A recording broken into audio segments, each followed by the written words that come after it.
नमस्ते दोस्तों, मैं पप्पू शर्मा कोडिंग शर्मा के चैनल पर आपका स्वागत करता हूं। दोस्तों, आज का video C plus plus programming के ऊपर रहने वाला है, जिसके अंदर आज हम एक नए टॉपिक को बहुत अच्छे से इस वीडियो के माध्यम से डिटेल में डिस्कशन करेंगे। तो वीडियो में आप अंत तक बने रहें तो वीडियो आपके लिए बहुत फायदेमंद होगा। मैं आज का जो टॉपिक है वो पॉलीमॉर्फिज्म रहने वाला है कि पॉलीमॉर्फिज्म क्या होता है। मैंने पिछले वीडियो में इनहेरिटेंस के कॉन्सेप्ट को अच्छे से डिस्कशन किए थे। अगर अभी तक पिछले वीडियो को नहीं देखे हैं तो वीडियो को जरूर जाके चेकआउट करें। उस वीडियो का लिंक मैं इस वीडियो की डिस्क्रिप्शन में डाल दिया हूं। तो चलिए आज का डिस्कशन को मैं स्टार्ट करता हूं। दोस्तों, क्लास स्टार्ट करने से पहले मैं बता दूं, टेलीग्राम चैनल आप ज्वाइन कीजिए और उस टेलीग्राम चैनल के माध्यम से आप डेली बेसिस पर टेस्ट सीरीज दीजिए, टेस्ट लगाइए, जिसमें आपका क्या रैंक आ रहा है, आप कितने स्कोर ला रहे हैं बहुत सारे लोगों के अंदर के बीच में, तो आप वहां पर देखिए।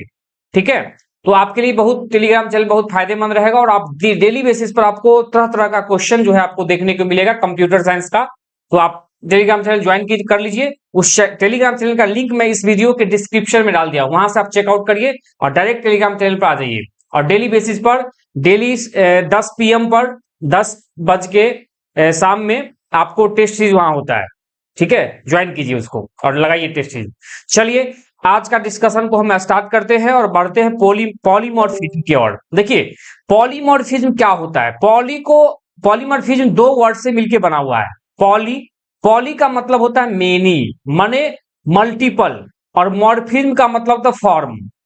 मतलब कोई भी चीज जब मल्टीपल फॉर्म में हो जाए तो उसी चीज को हम लोग पॉलीमॉर्फिज्म कहते हैं। सी प्लस प्लस का ये पॉलीमॉर्फिज्म एक फीचर्स है और इस फीचर को आज हम सीखेंगे और कैसे पॉलीमॉर्फिज्म करते हैं उस चीज की भी जानकारी आगे लेंगे। आगे बढ़िए। देखिए, सबसे पहले पॉलीमॉर्फिज्म क्या होता है सी प्लस प्लस में, तो वहां बताया गया क्या है। सी प्लस प्लस के अंदर पॉलीमॉर्फिज्म एक कोर कॉन्सेप्ट है ऑब्जेक्ट ओरिएंटेड प्रोग्रामिंग लैंग्वेज का, और जो जिसका मतलब होता है मिनी फॉर्म। मैंने बताया अभी, पॉली का मतलब मिनी और मॉर्फिज्म का मतलब फॉर्म। माने किसी भी चीज का जब मल्टीपल टाइम रिपीटिशन हो जाएगा तो वो एक पॉलीमॉर्फिज्म का एग्जांपल हो जाएगा। क्लियर। अब यहां पर देखिए, हम लोग यहां पर पॉलीमॉर्फिज्म के रूप में फंक्शन, मेथड, ऑपरेटर, ये सब चीज को हम लोग पॉलीमॉर्फिज्म के अंदर हम लोग काम करते हैं। ठीक है, अब यहां पर हम लोग बात करते हैं कैसे मल्टीपल फॉर्म हो जाएगा। तो सी प्लस प्लस के प्रोग्रामिंग के अंदर पॉलीमॉर्फिज्म हमको वहां देखने को मिलता है जब किसी क्लास के अंदर कोई भी फंक्शन बनाते हैं हम लोग, वो फंक्शन सेम नाम का मल्टीपल बार अगर आ जाता हो, ठीक है, तो वो एक पॉलीमॉर्फिज्म का एग्जांपल है। साथ ही अगर हम लोग इनहेरिटेंस करते हैं, पेरेंट और चाइल्ड का रिलेशनशिप बनाते हैं, तो वहां पर भी अगर दोनों क्लास के अंदर, माने पेरेंट क्लास के अंदर या और चाइल्ड क्लास के अंदर दोनों में सेम मेथड डिफाइन कर देते हैं, सेम फंक्शन डिफाइन कर देते हैं, तो वो भी एक पॉलीमॉर्फिज्म का एग्जांपल है और उसी को हम आज सीखेंगे। तो चलिए बात करते हैं आगे। यहां पर देखिए, टाइप ऑफ पॉलीमॉर्फिज्म के अंदर हम लोग क्या है, कंपाइल टाइम पॉलीमॉर्फिज्म होता है और रन टाइम पॉलीमॉर्फिज्म होता है। अब बात करते हैं कंपाइल टाइम पॉलीमॉर्फिज्म क्या होता है और रन टाइम पॉलीमॉर्फिज्म क्या होता है। देखिए, पहले तो समझ लीजिए, कंपाइल टाइम पॉलीमॉर्फिज्म को स्टैटिक बाइंडिंग कहते हैं और रन टाइम पॉलीमॉर्फिज्म को डायनेमिक बाइंडिंग कहते हैं।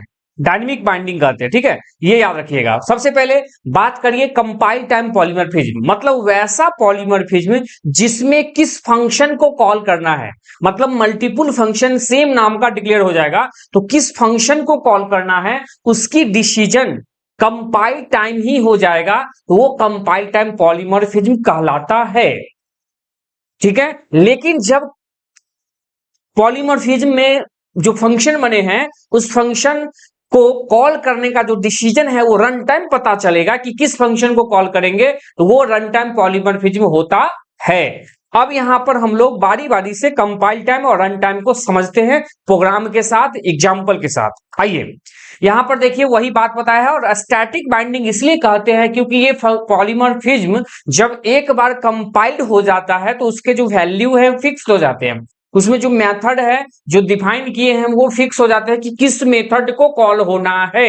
इस चीज का डिसीजन कंपाइल टाइम ही पता चलता है, तब जाके हम रन करते हैं तो कंपाइल टाइम ही डिसाइड हो जाएगा कि किस फंक्शन को कॉल होना है। मल्टीपल फंक्शन सेम नाम के हो जाएंगे लेकिन किस फंक्शन कॉल करना है वो कंपाइल टाइम ही पता चल जाएंगे, इसीलिए स्टैटिक बाइंडिंग कहलाता है, याद रखिएगा। चलिए अब यहां पर हम लोग कंपाइल टाइम पॉलीमॉर्फिज्म के अंदर हम लोग को दो चीज देखने को मिलता है, एक फंक्शन ओवरलोडिंग और एक ऑपरेटर ओवरलोडिंग। तो आप याद रखेंगे function overloading is example of compile time polymorphism. पूछा जाता है क्वेश्चन कि फंक्शन ओवरलोडिंग किसका टाइप है, तो ये फंक्शन ओवरलोडिंग जो है ना ये कंपाइल टाइम पॉलीमॉर्फिज्म का है और ऑपरेटर ओवरलोडिंग भी कंपाइल टाइम पॉलीमॉर्फिज्म का है। तो चलिए बारी बारी से हम फंक्शन ओवरलोडिंग को समझते हैं, आगे बढ़िए। अब यहां पर देखिए फंक्शन ओवरलोडिंग का सेम मतलब हुआ कि अगर किसी क्लास के अंदर जो फंक्शन हम लोग बनाएंगे सेम नाम का बनाएंगे, लेकिन जो उस फंक्शन का जो नंबर ऑफ आर्गुमेंट होगा या टाइप ऑफ आर्गुमेंट होगा वो एक दूसरे से डिफरेंट हो जाएगा और साथ ही टाइप ऑफ रिटर्न टाइप से भी वो एक दूसरे से डिफर हो जाएगा। यही है फंक्शन ओवरलोडिंग।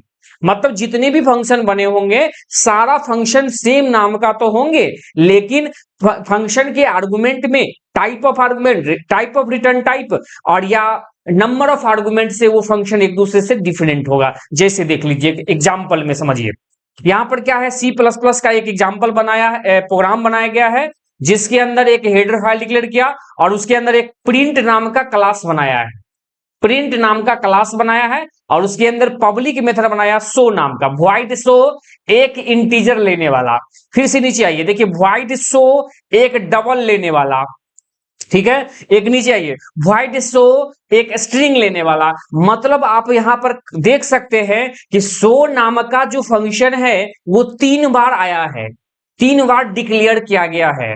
तो कहने का मतलब ये एक प्रॉब्लम है और ये प्रॉब्लम कंपाइल टाइम पॉलीमॉर्फिज्म का है और इसमें हम लोग फंक्शन ओवरलोडिंग कहलाएंगे। देखिए नाम से स्पष्ट है ओवरलोडिंग। ओवरलोडिंग का मतलब क्या क्या होता है, मतलब एक के ऊपर दूसरा मतलब सेम चीज दूसरा आ जाए, ये ओवरलोडिंग कहलाता है।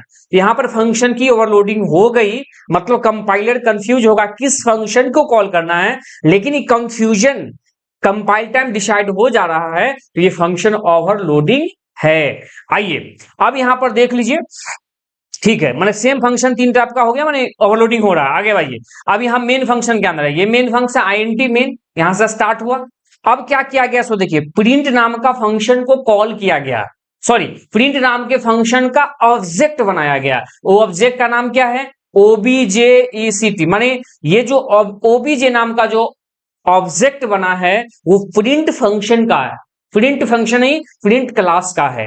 ये जो प्रिंट क्लास है यहां दिख रहा है आपको, ये प्रिंट क्लास जो दिख रहा है उसी का ये ओबीजे नाम का ऑब्जेक्ट है, ठीक है। आगे बढ़िए, अब इस ओबीजे से हम कॉल किए सो, फिर उसी तरह ओबीजे से कॉल किए सो, फिर सो, देखिए 3 बार कॉल किया गया लेकिन देखिए क्या हुआ, आर्गुमेंट पर ध्यान दीजिए।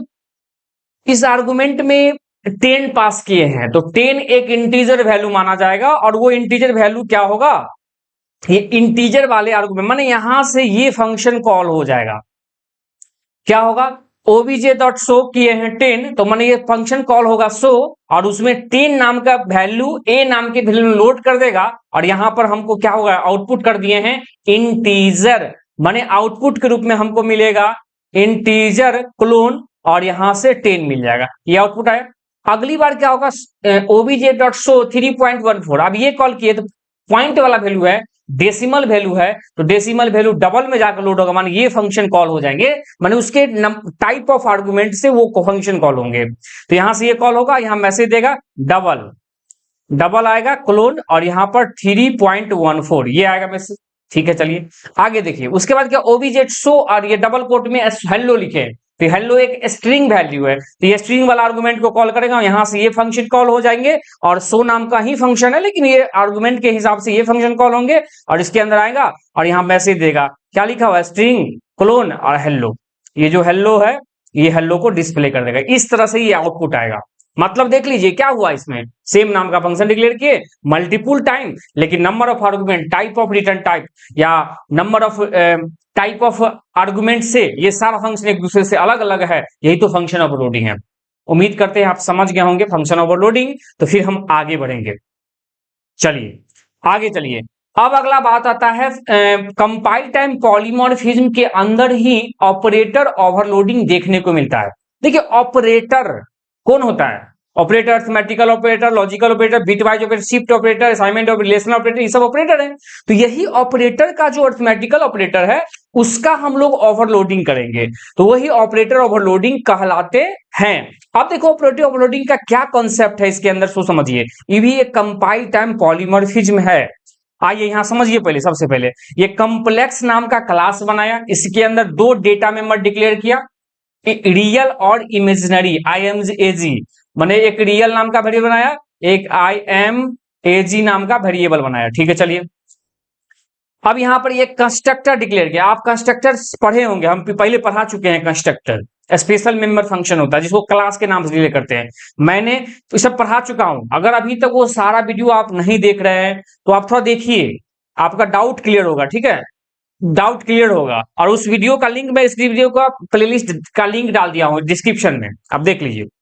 यहाँ क्या हुआ, ये कंस्ट्रक्टर डिक्लेयर हुआ जिसके अंदर दो वेरिएबल r बराबर 0, i बराबर 0 डाला, और उसके अंदर क्या किया, जो रियल, यहाँ जो रियल वैल्यू थे ये वाला, ये जो रियल और इमेजिनरी वैल्यू, उसमें r और i, मतलब जो वहां से आएगा ऑब्जेक्ट बनने से में वो लोड हो जाएगा इसके अंदर। फिर चलिए आगे क्या हो, अब यही देखिए ऑपरेटर ओवरलोडिंग का क्या फंक्शन बनाया, कॉम्प्लेक्स नाम का रिटर्न टाइप, क्लास का नाम है ऑपरेटर, यही ऑपरेटर ओवरलोडिंग का ऑपरेटर जो है वो कीवर्ड है। अब प्लस ऑपरेटर को ओवरलोड कर रहे हैं, इसके अंदर कांस्टेंट वेरिएबल बनाया कॉम्प्लेक्स नाम का m%obj, माने m%obj। ये एक ऐसा फंक्शन हुआ जो कॉम्प्लेक्स नाम के क्लास का ऑब्जेक्ट ले रहा है। उसके बाद क्या किया, रिटर्न करेगा ये सब वैल्यू, देखेंगे क्या रिटर्न हो रहा है। फिर ये डिस्प्ले नाम का फंक्शन बनाया, एकदम सही है। चलिए मतलब मोटा मोटी हम ये प्रोग्राम समझे। अब आइए मेन फंक्शन से। कभी भी किसी प्रोग्राम को जो चेक करते हैं हम लोग मेन प्रोग्राम से चेक करते हैं। तो मेन फंक्शन के अंदर आ जाइए, यहां पर क्या है, कॉम्प्लेक्स नाम का क्लास का एक ऑब्जेक्ट बनाया C1। ये जो C1 है ये एक कॉम्प्लेक्स नाम का क्लास का ऑब्जेक्ट बना है। और आपको पता होना चाहिए जैसे ही किसी क्लास का ऑब्जेक्ट बनाते हैं तो उस क्लास के अंदर जो कंस्ट्रक्टर होते हैं वो बाय डिफॉल्ट कॉल होते हैं, और उसके अंदर एक डिफॉल्ट कंस्ट्रक्टर है वो बाय डिफॉल्ट कॉल होगा। लेकिन यहाँ पर constructor call default by default constructor call होता है, तो यहां पर देखिए ऑटोमेटिक कंस्ट्रक्टर कॉल होता है। तो इसमें देखिए क्या लिखा है, ये C1 ऑब्जेक्ट बना है, लेकिन इसके साथ क्या पास करें, 2 और 3। माने क्या होगा, ये ऑब्जेक्ट बनेगा, 2 को उठाएगा, ये r को दे देगा, जो r में 0 है उसको देगा, और 3 को उठाएगा, और ये जो i का वैल्यू जो है 0 उसको दे देगा। माने r में आ जाएगा 2, r में आ जाएगा 2 और i में आ जाएगा 3। अब उसके बाद क्या, रियल में क्या दे देगा, r का वैल्यू, माने r में क्या देगा 2, माने रियल में देगा 2 वैल्यू। ठीक है, याद रख लेते हैं। और इमेजिनरी में देगा 3 वैल्यू, एकदम सही है। मतलब ये मोटा मोटी समझ गए। उसी तरह क्या हुआ, फिर से देखिए कॉम्प्लेक्स नाम का क्लास का ऑब्जेक्ट फिर से बनाएगा C2, मैंने एक बार C1 ऑब्जेक्ट बनाए, एक C2 ऑब्जेक्ट बनाए। C1 में 2 3 पास किया, C2 में 1 और 7 पास किए, माने एक बार 1 एक बार 7, माने ये दो 1 और 7 किसके लिए ऑब्जेक्ट, C2 ऑब्जेक्ट के लिए है, और ये 2 3 किसके लिए है, ये C1 ऑब्जेक्ट के लिए। ये ध्यान रखिएगा, आगे बढ़िए। अब यहां पर क्या किया, कॉम्प्लेक्स नाम का क्लास का एक C3 नाम का ऑब्जेक्ट बनाए, और उसके अंदर हम इक्वल टू क्या कर रहे हैं सो देख लीजिए, इक्वल टू माने C1 प्लस C2, मैंने C1 प्लस C2 कर दिए। प्लस सिंबल से क्या हुआ, ये ऑटोमेटिक यहां जाएगा और ये कंस्ट्रक्टर ओवरलोडिंग का जो है ये सॉरी ऑपरेटर ओवरलोडिंग का ये फंक्शन को कॉल करेगा और यहां पर आएगा और ये क्या करेगा, C1 C2 को ऐड कर रहे हैं तो ऐड कर रहे हैं, यहाँ आर्गुमेंट के रूप में ऐड कर रहे हैं C1 प्लस C2 को, तो उसको रिफरेंस करेगा ओबीजे के साथ। और यहाँ क्या किए, रियल प्लस ओबीजे के real comma imaginary plus OBJ के इमेजिनरी, मानी दोनों को जोड़ के जो C3 का वैल्यू आएगा वो C3 में लोड करेगा और रिटर्न करेगा। रिटर्न करके कहां जाएगा, C3 के पास जाएगा। वो जो वैल्यू ऐड होके आएगा, यहां से जो देख रहे हैं ये ऐड हो रहा है, ये ऐड हो रहा है, माने रियल को रियल से, माने ये जो C1 ऑब्जेक्ट के अंदर जो रियल पार्ट है 2 और C2 के अंदर जो रियल पार्ट है 1, तो 2 और 1 जोड़ देगा 3 को दे देगा इसके अंदर, ये कॉम्प्लेक्स वाले के, कॉम्प्लेक्स के रियल के अंदर, कॉम्प्लेक्स के रियल के अंदर। फिर उसी तरह वो इमेजिनरी पार्ट 3, C1 ऑब्जेक्ट का है, C2 ऑब्जेक्ट का 7 है, 3 + 7 10, 10 को क्या करेगा, कॉम्प्लेक्स नाम के इमेजिनरी पार्ट को दे देगा।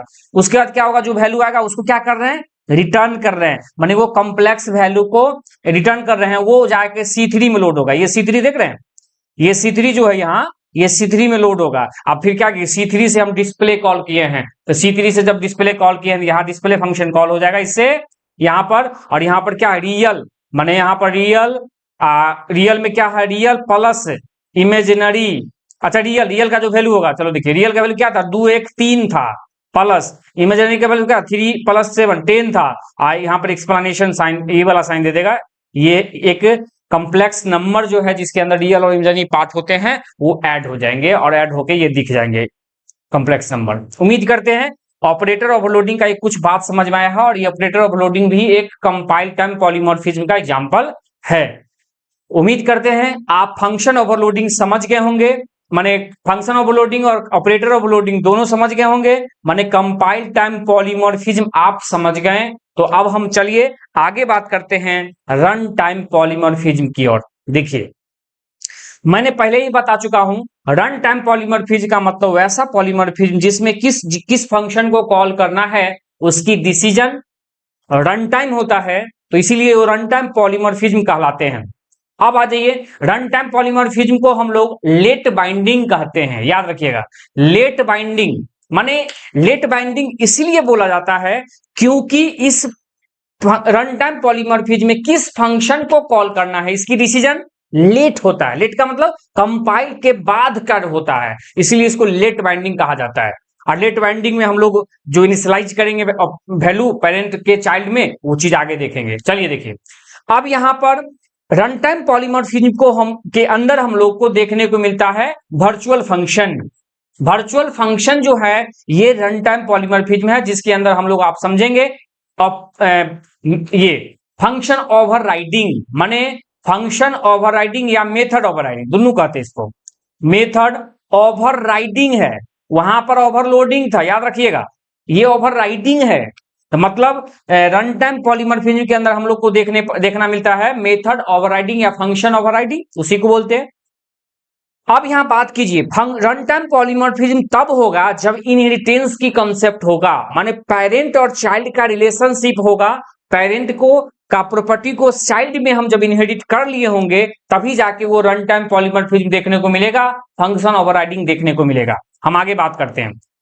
अब डिपेंड ऑन डायनेमिक डिस्पैच, माने run time polymorphism dynamic dispatch माने डायनेमिकली है ये, माने रन टाइम जैसा वैल्यू आएगा उस हिसाब से ये कॉल होगा, और उसको ये लेट बाइंडिंग होता है। आगे बढ़िए, अब यहां पर एक एग्जांपल देख लीजिए, समझ में आ जाएगा आपको रन टाइम पॉलीमॉर्फिज्म। हाँ, थोड़ा सा मैं बता दूं, फंक्शन ओवरलोडिंग और फंक्शन ओवरराइडिंग दो हुआ। फंक्शन ओवरलोडिंग हुआ कंपाइल टाइम पॉलीमॉर्फिज्म, और फंक्शन ओवरराइडिंग हुआ रन टाइम पॉलीमॉर्फिज्म। लेकिन दोनों में अंतर क्या है, फंक्शन ओवरलोडिंग में जो फंक्शन होंगे वो एक दूसरे से, फंक्शन का नाम तो सेम है लेकिन उसका आर्गुमेंट अलग अलग होगा, रिटर्न टाइप अलग अलग होगा, अलग अलग टाइप का होगा। लेकिन फंक्शन ओवरराइडिंग में जितने जो भी फंक्शन होंगे सेम नाम का, वो सब का सिग्नेचर सेम टू सेम होगा, उसमें कोई argument, number of argument, type of argument, function का नेम, सारा चीज सेम हो, माने कंप्लीट सिग्नेचर सेम होगा फंक्शन का, वो फंक्शन ओवरराइडिंग है। यही दोनों में अंतर है, आप कर सकते हैं। अभी जैसे देख लीजिए प्रोग्राम के अंदर, आइए इसमें बताया है कि फंक्शन ओवरराइडिंग जो होता है इनहेरिटेंस के केस में होता था। देख लीजिए, इनहेरिटेंस है, यहां पर एनिमल नाम का एक क्लास बनाया, पब्लिक मेथड के अंदर हम क्या किए हैं, वर्चुअल फिलहाल छोड़ दीजिए अभी, ये वॉइड साउंड नाम का एक फंक्शन बनाया, और उसके अंदर जो देना था डिस्प्ले मैसेज, वो मेथड डिस्प्ले कर दिया, माने वो जो आउटपुट डिस्प्ले करना था वो आउटपुट हो गया। ठीक है, चलिए, ये साउंड नाम का फंक्शन है। फिर क्या किया, एक डॉग नाम का क्लास बनाए, और ये एनिमल नाम के क्लास को, एनिमल नाम के क्लास को डॉग नाम के क्लास में हम क्या किए हैं, एक्सटेंड कर दिए हैं, इनहेरिट कर दिए हैं, इनहेरिटेंस हुआ। ये पहले पढ़ा चुके इनहेरिटेंस के अंदर कि हम लोग कोलोन लगा के हम लोग एक्सेस स्पेसिफायर लगाते हैं जिसमें पब्लिक आता है और फिर एनिमल, पब्लिक, प्राइवेट, प्रोटेक्टेड, ये तीनों में से कोई एक लगा देंगे और फिर एनिमल जो क्लास जिसको हम इनहेरिट कर रहे हैं उस क्लास का नाम दे देंगे, तो ये इनहेरिटेंस हो गया। आइए उसके अंदर क्या करेंगे, एक क्लास नाम का, एक साउंड नाम का फंक्शन फिर से बनाइए। देखिए ये फंक्शन फिर है, सेम टू सेम है, आप सिग्नेचर मिला लीजिए। व्हाइट साउंड, यहां भी देख लीजिए व्हाइट साउंड, दोनों क्लास के अंदर फंक्शन का नाम सेम हुआ। आइए इसके अंदर भी हम आउटपुट करने के लिए एक मैसेज दिए, डॉग बार्क्स। ठीक है, आइए इधर आइए, मेन फंक्शन आ जाइए। यहां पर क्या हुआ, शुरुआत हुआ, एनिमल नाम का क्लास, एनिमल उसका एक रिफरेंस पॉइंटर बना दिए, क्लास का एक पॉइंटर वेरिएबल बना दिए, रिफरेंस ए नाम का बन गया। डॉग नाम का जो क्लास है ये वाला चाइल्ड का, उसका एक ऑब्जेक्ट बना दिए डी।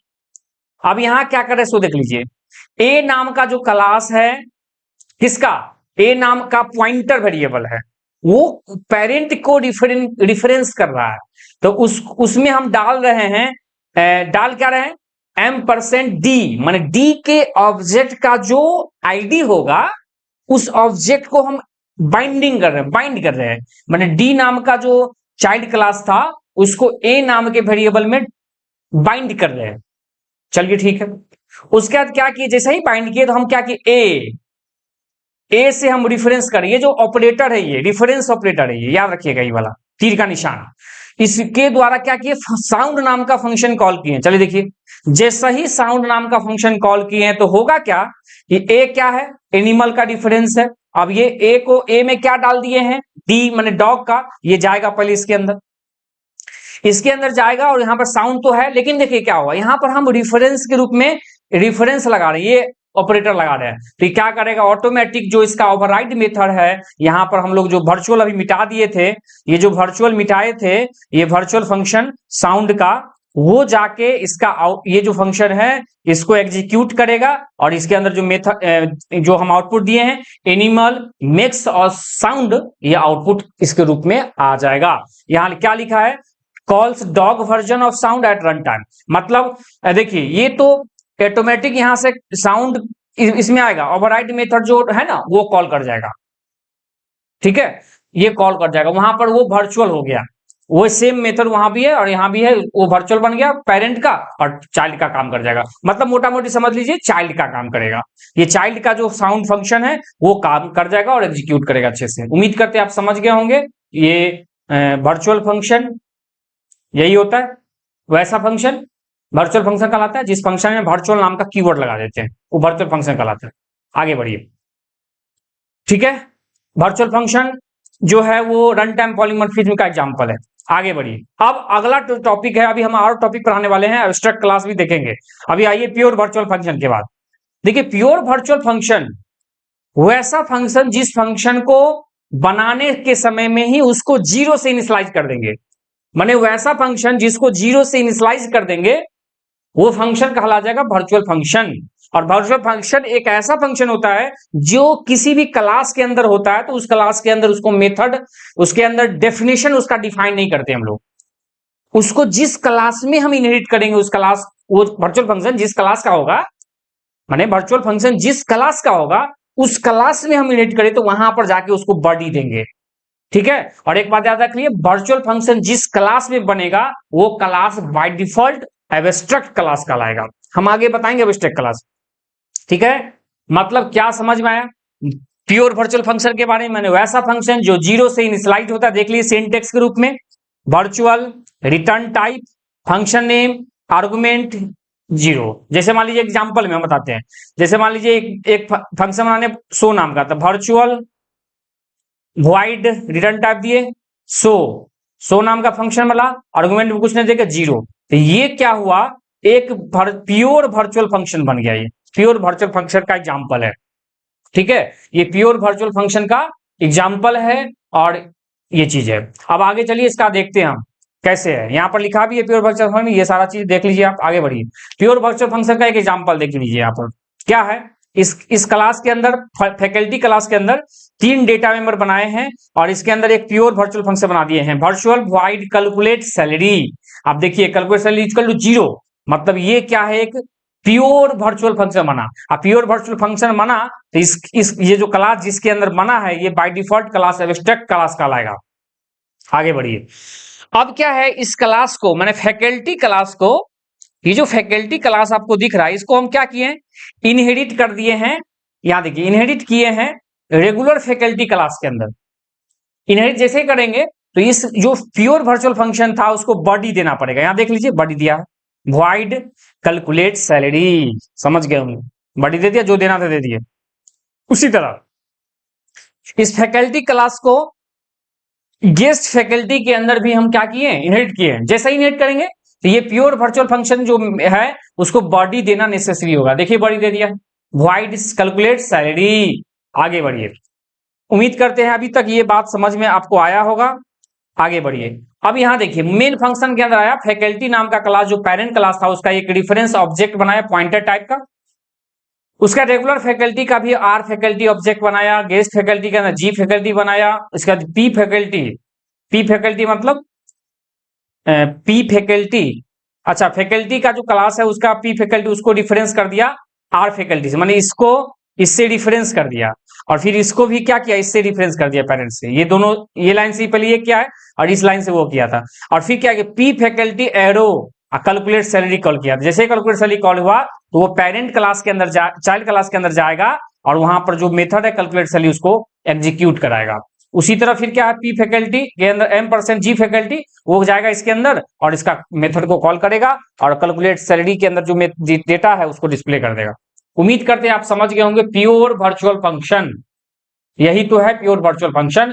जिस फंक्शन के पास कोई बॉडी नहीं होता है उसको जिस क्लास में भी जोड़ते हैं वहां पर बॉडी देते हैं, और अब प्योर वर्चुअल फंक्शन जो जिस क्लास में होता है वो class by default abstract class हो जाते हैं, और उस क्लास को हमको इनहेरिट जिस क्लास में भी करेंगे उस क्लास में हर हालत में प्योर वर्चुअल फंक्शन को बॉडी देना पड़ेगा, जो यहाँ देख रहे हैं। आगे बढ़िए, अब यहाँ पर कुछ कैरेक्टरिस्टिक्स है प्योर वर्चुअल फंक्शन का, जो जीरो से इनिशियलाइज होता है। Pure virtual function is nothing, कुछ होता नहीं है ऐसा, क्योंकि उसके पास सिर्फ प्रोटोटाइप होता है।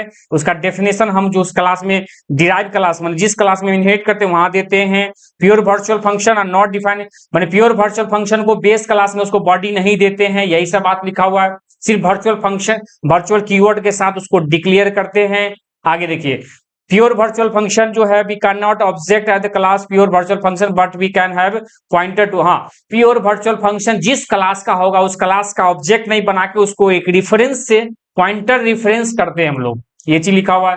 प्योर वर्चुअल फंक्शन को इंप्लीमेंट करते हैं रन टाइम पॉलीमॉर्फिज्म के माध्यम से, ये भी एक रन टाइम पॉलीमॉर्फिज्म है, ये चीज है। प्योर वर्चुअल फंक्शन मीन ओवररिडन, ये ओवररिडन हो जाता है, ऑटोमेटिक ओवरराइड हो जाता है, वही चीज है। और only function member of some class pure virtual function can not declare regular function और friend function pure virtual function.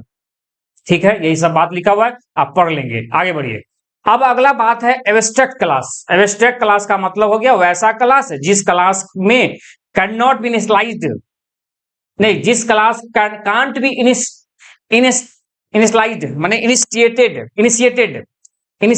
माने abstract class in a C++ in class that can be initiated directly, माने जिस class को directly हम initiate नहीं कर सकते हैं, उसका ऑब्जेक्ट बना नहीं सकते हैं। ठीक है, उसके अंदर कोई मेथड है उसको हम लोग डेटा डायरेक्ट नहीं दे सकते हैं, ये बात याद रखिएगा। और कोई भी एब्स्ट्रैक्ट क्लास होगा उसके अंदर कम से कम एक प्योर वर्चुअल फंक्शन होगा, तभी वो एब्स्ट्रैक्ट क्लास कहलाएंगे, अन्यथा नहीं कहलाएंगे। मतलब सीधा मोटा मोटी जान लीजिए, एब्स्ट्रैक्ट क्लास का ऑब्जेक्ट नहीं बनता है, एब्स्ट्रैक्ट क्लास के अंदर जो मेथड होंगे उसके पास बॉडी नहीं होता, सिर्फ सिग्नेचर होता है, उसको जिस क्लास में भी इनहेरिट करते हैं वहां बॉडी देते हैं, यही तो बात है। चलिए देख लीजिए आगे, इसमें एब्स्ट्रैक्ट क्लास के बारे में बताया कि एब्स्ट्रैक्ट क्लास के अंदर कम से कम एटलीस्ट एक फंक्शन प्योर वर्चुअल फंक्शन होगा, मतलब जीरो से इनिशियलाइज करेंगे तो वही कहा था। कांट बी इनिशिएटेड, इनिशियलाइज नहीं कर सकते, ऑब्जेक्ट नहीं बना सकते, वही लिखा हुआ create object, can't be create object माने ऑब्जेक्ट नहीं बना सकते, वही तो can't be initiated. Act as base class, ये सब क्वेश्चन पूछा हुआ है, माने अब वर्चुअल एब्स्ट्रैक्ट क्लास जो है वो बेस क्लास के जैसे मतलब वो एक्ट करता है। उसका एब्स्ट्रैक्ट क्लास को हर हालत में जिस क्लास में भी हम जोड़ेंगे वहां ओवरराइड करना पड़ेगा उसके मेथड को, और ये पॉलीमॉर्फिज्म को सपोर्ट करता है एब्स्ट्रैक्ट क्लास। उम्मीद करते हैं C++ प्रोग्रामिंग के अंदर एब्स्ट्रैक्ट क्लास समझे होंगे, और चलिए आगे बढ़ते हैं। अब ये एग्जांपल है एब्स्ट्रैक्ट क्लास का, देख लीजिए। एक शेप नाम का क्लास बनाया, उसके अंदर एक प्योर वर्चुअल फंक्शन बनाया, तो ये क्या बन गया, एक एब्स्ट्रैक्ट क्लास बना, क्योंकि उसके अंदर के मेथड है ही नहीं, इसका हम ऑब्जेक्ट नहीं बना सकते। देख लीजिए शेप नाम का ऑब्जेक्ट कहां बना है, आइए देखिए, शेप का S1 ऑब्जेक्ट जैसे बनाएंगे तो ये एरर दे देगा, और इसको इनिशियलाइज नहीं कर सकते। उसका एक pointer to abstract class, point करने के लिए पॉइंटर वेरिएबल बना दिए हैं। फिर सर्कल नाम का एक क्लास बनाया, उसमें ये शेप नाम के क्लास को इनहेरिट कर दिए हैं, तो उसके अंदर जो मेथड है ड्रॉ, उसको बॉडी देना पड़ेगा। देखिए ओवर दिए। फिर स्क्वायर नाम का फंक्शन है, क्लास है, उसके अंदर शेप नाम को भी इनहेरिट किए हैं, तो उसके अंदर ड्रॉ फंक्शन है, उसको ओवरराइड करना पड़ेगा हर हालत में। और फिर इस यहाँ पर आपको स्क्वायर और सर्कल नाम का क्लास का ऑब्जेक्ट बनाए, उसको उस शेप के नाम के क्लास जो पेरेंट क्लास था, एब्स्ट्रैक्ट क्लास था, उससे उसको डिफरेंस कर दे रहे हैं और उस शेप नाम के क्लास से कॉल कर दे रहे हैं, तो वो बाय डिफॉल्ट क्या हो रहा है, ये कॉल हो रहा है बाय डिफॉल्ट। ये इसका जो ओवररिडेन मेथड है वो कॉल हो रहे हैं। उम्मीद करते हैं आप समझ गए होंगे। तो अभी तक आप क्या क्या पढ़े वो समझ लीजिए। अभी तक आप पॉलीमॉर्फिज्म पढ़े, compile time polymorphism, run time polymorphism. Compile time में function overloading, operator overloading. Run time polymorphism में वर्चुअल फंक्शन, माने वही फंक्शन ओवरराइडिंग पढ़े। उसके बाद आए प्योर वर्चुअल फंक्शन, और फिर हम आगे बढ़े तो एब्स्ट्रैक्ट क्लास के बारे में पढ़े। और ये सब चीज आपके लिए बहुत इंपॉर्टेंट रहेगा। आगे बढ़िए। अब ये मोटा मोटी थ्योरी पोर्शन पॉलीमॉर्फिज्म का समझ में आ गया होगा, खत्म हो गया। अब हम कुछ ऑब्जेक्टिव क्वेश्चन है उसको देख लेते हैं। Run time polymorphism achieved by, माने रन टाइम पॉलीमॉर्फिज्म किसके द्वारा अचीव होता है? फ्रेंड फंक्शन के द्वारा नहीं, फंक्शन ओवरलोडिंग के द्वारा नहीं, ऑपरेटर ओवरलोडिंग नहीं। क्या होगा? वर्चुअल फंक्शन के द्वारा ही हम लोग रन टाइम पॉलीमॉर्फिज्म को अचीव कर पाते हैं। ठीक है, याद रखिएगा। आगे बढ़िए। प्योर वर्चुअल फंक्शन क्या होता है? Have to be redefined in the inherit class, ठीक है। कांट बी पब्लिक स्पेसिफिकेशन नहीं होगा। एडमेंटिव वर्चुअल क्लास ये नहीं होगा। मतलब कहता है प्योर वर्चुअल फंक्शन होगा, उसको जिस क्लास में भी इनहेरिट करेंगे वहां पर हर हालत में उसको रीडिफाइन करना पड़ेगा, बॉडी देना पड़ेगा। ऑप्शन नंबर ए सटीक जवाब। आगे बढ़िए। कहता use of virtual function use करेंगे हम लोग तो क्या होगा? वो ओवरलोडिंग होगा, ओवरराइडिंग होगा, स्टैटिक बाइंडिंग होगा, डायनेमिक बाइंडिंग होगा। तो वो होगा डायनेमिक बाइंडिंग, याद रखिएगा डायनेमिक बाइंडिंग। ठीक है, पढ़ा चुके हैं डायनेमिक बाइंडिंग।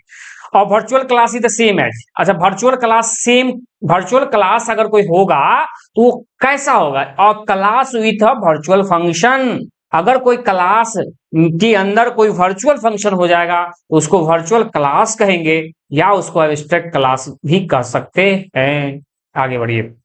आगे है appointed to the base class can hold address. कहता है pointer of base class can hold address of किसका? माने बेस क्लास जो है ना उसके अंदर किसका एड्रेस होल्ड करते हैं? Only base class object, only derive class object, base class object as well as derive class object. इसका आंसर हो जाएगा ओनली डिराइव क्लास ऑब्जेक्ट को उसमें हम लोग क्या करते हैं? डालते हैं। आप देख लीजिए, डिराइव क्लास का ही ना ऑब्जेक्ट डालते हैं। ये सी जो है डिराइव क्लास है, इसके ऑब्जेक्ट को हम लोग यहां डालते हैं। उम्मीद करते हैं समझ गए होंगे। आगे बढ़िए। अगला क्वेश्चन है pure virtual function is a virtual function that have nobody, सही है। रिटर्न नथिंग, गलत है। You is used in base class, ये भी सही है। ऑप्शन नंबर डी इसका सटीक जवाब होगा, ए और सी दोनों। माने प्योर वर्चुअल फंक्शन होगा तो वो फंक्शन जो है जिसके उसके पास बॉडी नहीं होता है और उसको बेस क्लास में हम लोग उसको यूज करते हैं, बनाते हैं सिग्नेचर को, और जिस क्लास में भी हम लोग उसको इनहेरिट करते हैं वहां बॉडी देना होता है। तो उम्मीद करते हैं आज का क्लास यहीं तक खत्म होता है और आपको ये चीज माने पॉलीमॉर्फिज्म अच्छे से समझ में आया होगा। जाते जाते मैं बता दूं, टेलीग्राम चैनल ज्वाइन कीजिए और 10 बजे से टेस्ट सीरीज ज्वाइन कीजिए। अभी थोड़ा देर के बाद टेस्ट सीरीज शुरू होने वाला है। आप जल्द से जल्द ज्वाइन कर लीजिए और हमेशा डेली बेसिस पर टेस्ट दीजिए। ठीक है, तो थैंक यू। अगर चैनल पर पहली बार आप देख रहे हैं, चैनल को सब्सक्राइब कर लीजिएगा और वीडियो को लाइक करके अपने दोस्तों में भी शेयर करिएगा। तो थैंक यू।